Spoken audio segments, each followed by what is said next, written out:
Hello వేదం family, ఎలా ఉన్నారు అందరూ? జ్ఞానపూర్ణుడైన యేసుక్రీస్తు నామంలో మీకు నా శుభములు. నరం లేని నాలుక నానా రకాలుగా మాట్లాడుతుంది. దీనిని చక్కగా వివరించిందండో ఈ క్రొత్త నిబంధనలోని 5 అధ్యాయాల 20వ పుస్తకం యాకోబు పత్రిక. దీనిని మరియమ్మ యోసేపుల పుత్రుడు యేసుప్రభు సహోదరుడైన యాకోబు రాశారు.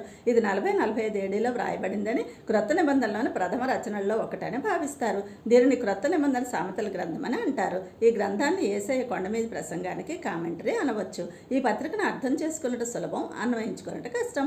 ఈ యాకోబు క్రీస్తు మరణ పునరుద్ధానముల అనంతరం 1 కొరింథీ 15:7ను బట్టి యాకోబుకు కనబడిన తర్వాత మారు మనసు పొంది యెరూషలేము సంఘానికి పేతురు యోహాన్లతో పాటు మూల స్తంభముగా మారాడు.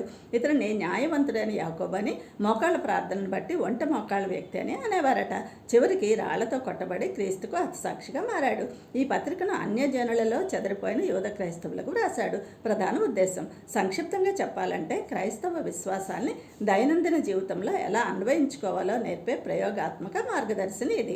ప్రధాన అంశం క్రియలు లేని విశ్వాసము మృతము. గ్రంథ సారాంశం 1వ అధ్యాయం దేవుడు ఎవరిని శోధించడని, మనిషి తన స్వంత ఆశల వల్లే శోధింపబడునని. 2 ధనిక పేద తారతమ్యాలను వీడి నిష్పక్షపాతంగా ప్రేమించాలని.